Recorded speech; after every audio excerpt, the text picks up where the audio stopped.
أعوذ بالله أعوذ بالله من الشيطان الرجيم بسم الله الرحمن الرحيم الحمد لله رب العالمين وصلاة وسلام على سيدنا محمد وعلى آله وصحبه أجمعين والسلام عليكم ورحمة الله وبركاته. Frères et sœurs, assalamu alaikum wa rahmatullahi wa barakatuh. J'espère que vous allez tous et toutes bien. En ce début de soirée de ce jour de mercredi 20 décembre de l'année 2017 et il est 19h23. Alors comme je l'ai fait hier, concernant ma vidéo, les questions permanentes que j'ai modifiées suite au conseil d'une personne par les questions récurrentes, et que j'ai continué à modifier par la faute d'orthographe, puisqu'on m'a envoyé un mail en me disant qu'il y avait une faute d'orthographe. Donc je ne sais pas qui l'a envoyé, en tout cas je le remercie pour son attention et sa vigilance. Ça prouve qu'il y en a qui suivent et suivent bien. On va répondre à quelques interrogations ici, enfin quelques interrogations mais aussi quelques constatations. La première d'entre elles, c'est on pose la question suivante: pourquoi que Allah ne secourt-il pas les musulmans? Pourquoi qu'Allah Azzawajal ne secourt-il pas les musulmans? Donc certaines personnes s'interrogent de savoir quelle est la raison qui fait que Allah, le Tout-Puissant, celui qui est capable de toute chose, kun fayakun, ne secourt-il pas les musulmans qui souffrent à travers la planète, qui sont humiliés, tués, violés, massacrés, emprisonnés, torturés, qui subissent un génocide et qui risquent malheureusement de s'aggraver, à moins que Dieu en décide autrement, par sa miséricorde infinie, en ayant pitié de ces musulmans désobéissants, transgresseurs, dont la foi, pour beaucoup, ne dépasse pas le gosier, et comme on l'a vu hier, qui n'adorent Dieu que de façon marginale. Et donc finalement qu'il soit immensément miséricordieux pour dire que je vais quand même les secourir. Parce que parmi eux, certains ne méritent pas, de toute évidence, parmi nos frères et nos sœurs. Combien sont-ils? Je ne sais pas. Allahu a'lam.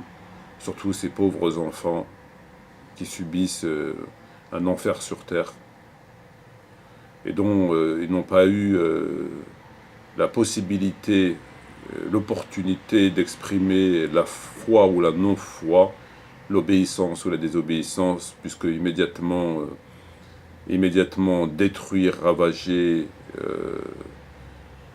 anéanti par ce qui se passe. En tout cas, moi je le souhaite. Moi je suis de ceux qui demandent à Allah non pas le châtiment que la plupart méritent pour ce qu'ils font, et surtout pour ce qu'ils ne font pas, justement, au nom de ceux qui ne méritent pas.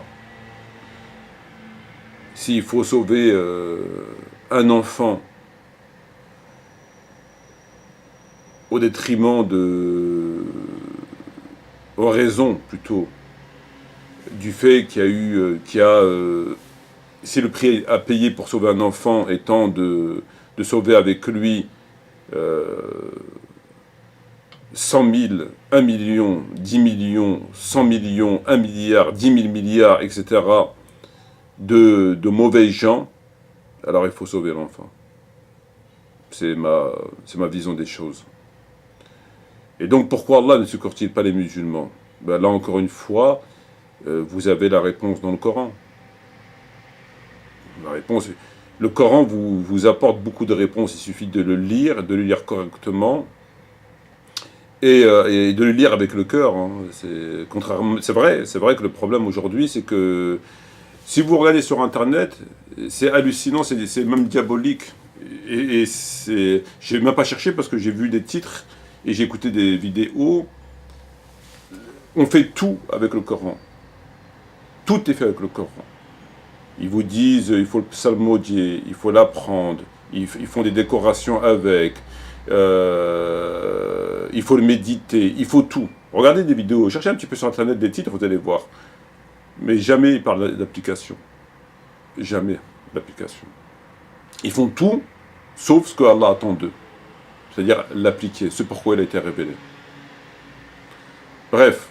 Donc pourquoi Allah ne secourt-il pas les musulmans? Encore une fois, si les gens lisaient correctement le Coran, ils ne se contentaient pas de l'apprendre par cœur, d'apprendre les sourates par cœur, sans même comprendre ce que Allah a dit.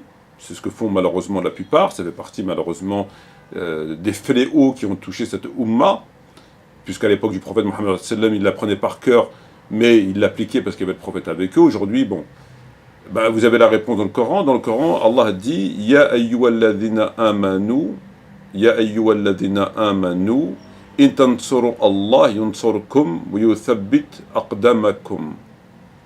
Ya ayyuhalladhina amanu, in tansuru Allah yansurkum wa yuthabbit aqdamakum. » Ô vous qui croyez, si vous secourez Allah, Allah vous secourra et raffermira vos pas. Si vous secourez Allah, Allah vous secourra. Là où. Et certaines personnes, je m'en souviens comme Adostarod et des gens qui ne comprennent rien à rien lorsqu'ils lisent le Coran, ils voient des contradictions, il n'y en a pas, enfin tout ça. Ils avaient considéré que ce verset était suspect. Alors là, bon, tout le monde l'a bien compris, je suppose. Lorsque Allah dit « si vous secourez Allah », ça veut dire si vous secourez Allah dans le sens où si vous venez au secours non pas de lui-même,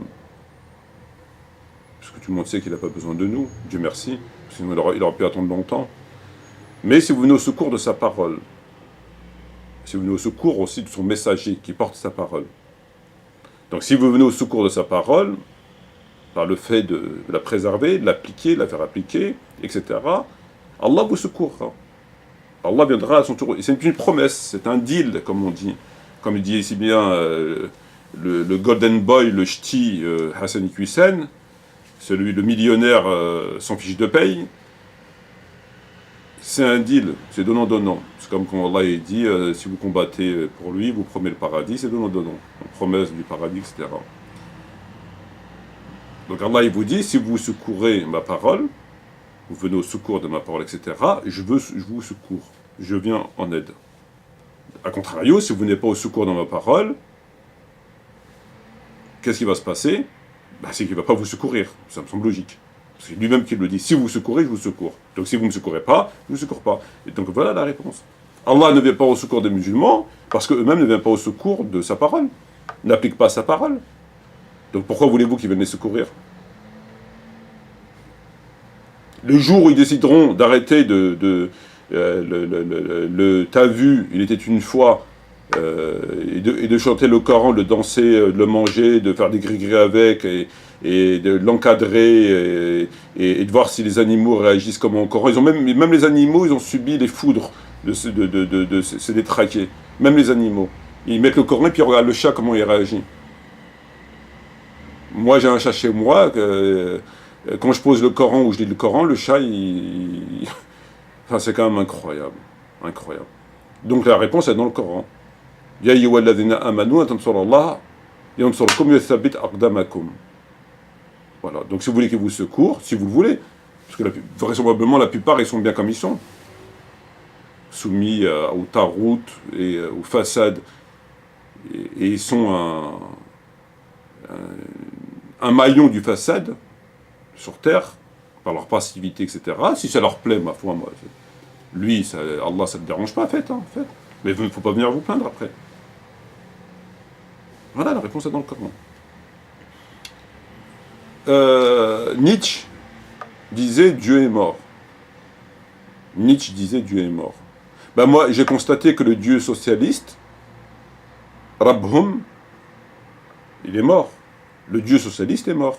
Ben, parce qu'ils ont fait un dépôt de bilan. Et comme les socialistes avaient fait l'idole du socialisme, de cette doctrine socialiste, tous les socialistes, leur religion, c'était le socialisme. C'était leur philosophie, leur doctrine, leur façon de vivre, leur façon de gérer la cité, etc. C'était le socialisme. Ben, le dieu socialiste, il est mort. Ils mettent en vente leur siège. Il n'y a plus de socialisme. C'est quand même incroyable. Alors, les socialistes ont perdu leur dieu. Et qu'est-ce qu'ils vont devenir, ces socialistes, dans leur dieu socialiste? Ils vont se convertir à la droite, à la gauche, qu'est-ce qu'ils vont faire? Il n'y a plus de socialisme. Il est mort. Vous voyez comment c'est les choses? L'islam est là depuis 14 siècles, il est toujours vivant et puissant. Les gens se greffent autour de l'islam et autour de cette croyance, de cette vision, de cette politique, de cette philosophie, de ces lois, de ces principes, de sa moralité. Depuis 14 siècles, il a passé toutes les étapes, tout ce que vous voulez, il est toujours là, et les gens sont toujours aussi accrochés à leur religion.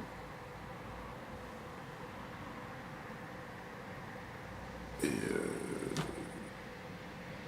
le socialisme, il existe depuis, je sais pas, peut-être 50 ans, 100 ans, enfin, peu importe, en tout cas en France. Ben il est mort, il faut l'enterrer. C'est incroyable, hein. À quand le tour du dieu de la droite ou l'extrême droite, bon. C'est pour vous dire, c'est du n'importe quoi.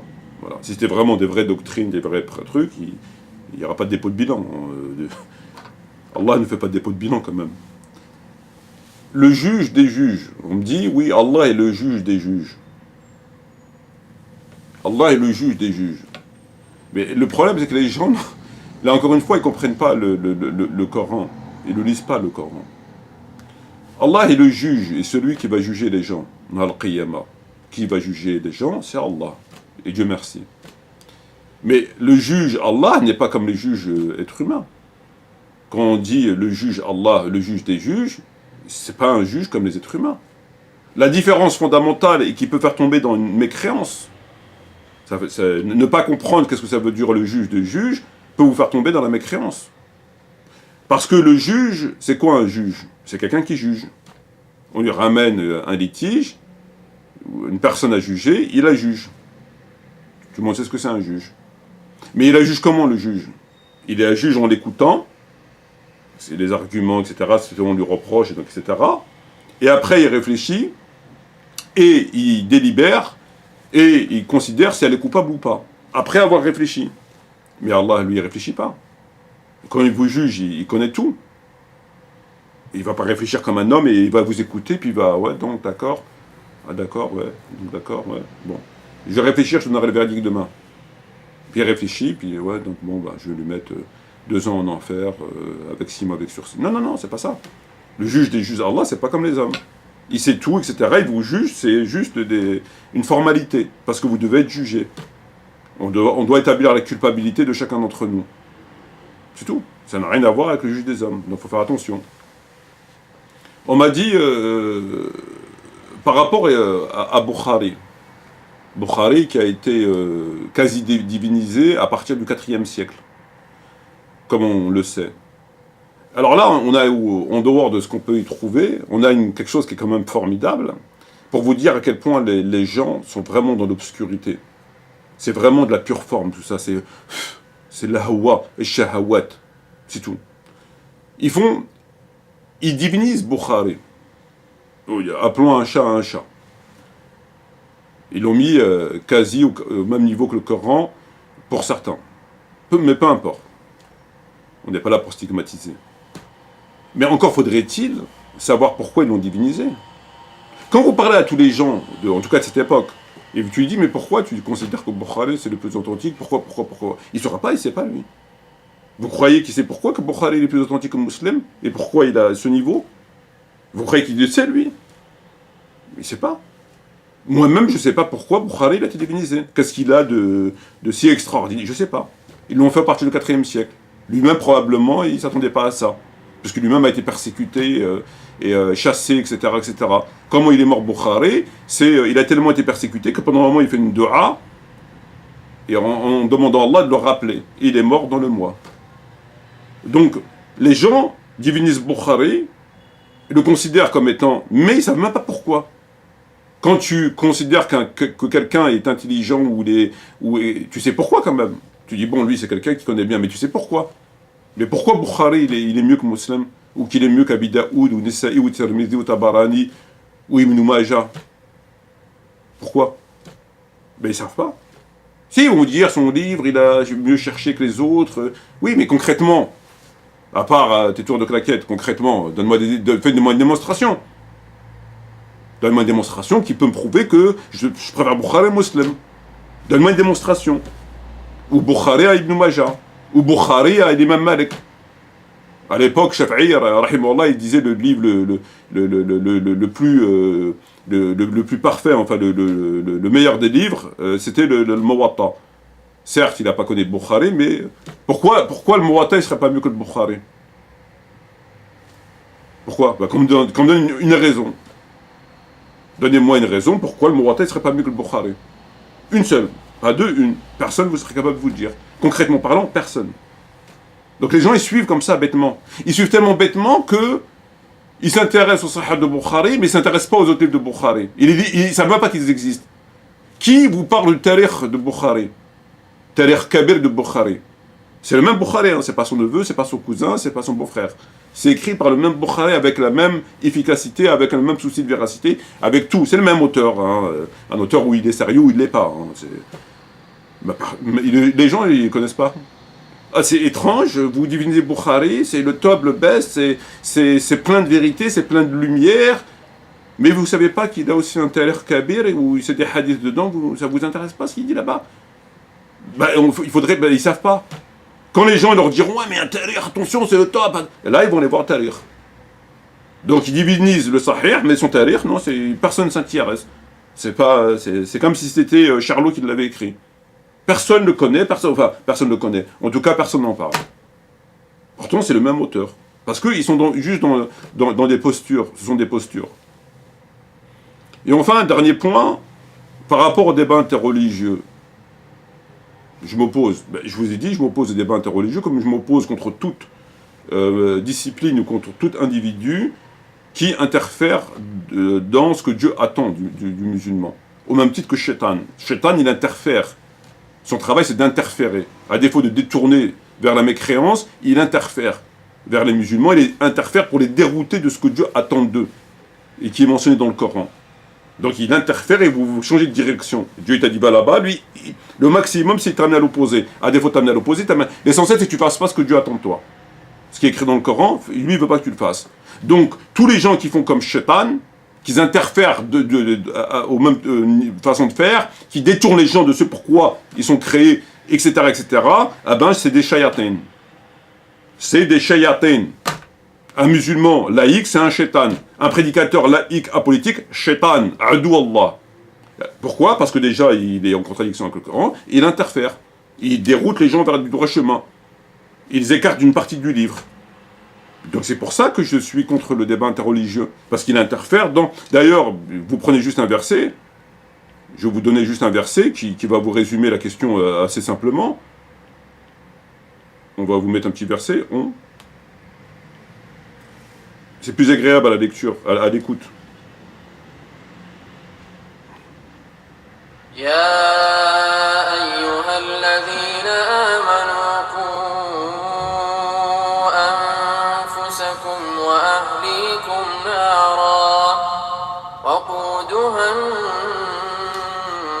والحجارة عليها ملائكة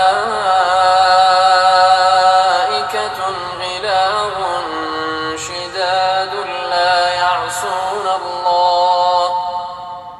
يعصون الله ما أمرهم ويفعلون ما يؤمرون. Qu'est-ce que ce verset dit? Ô vous qui croyez, préservez vos personnes et vos familles d'un feu dont le combustible sera les gens et les pierres, surveillés par des anges rudes, durs, ne désobéissant jamais à Allah en ce qu'il leur commande et faisant strictement ce qu'on leur ordonne. ô vous qui croyez, préservez vos personnes et vos familles d'un feu dont le combustible sera les gens et les pierres. Donc comment tu te préserves? Tu te préserves en expliquant aux chrétiens que finalement Ponce Pilate il jouait pas la Nintendo. Tu te préserves en expliquant que non, tu te préserves en faisant ce que Dieu te demande de faire, c'est-à-dire ton devoir, qui est écrit dans le Coran, dans la Sunna. On peut le lister si vous voulez. Les hautes obligations, les kaba'ir, et on descend.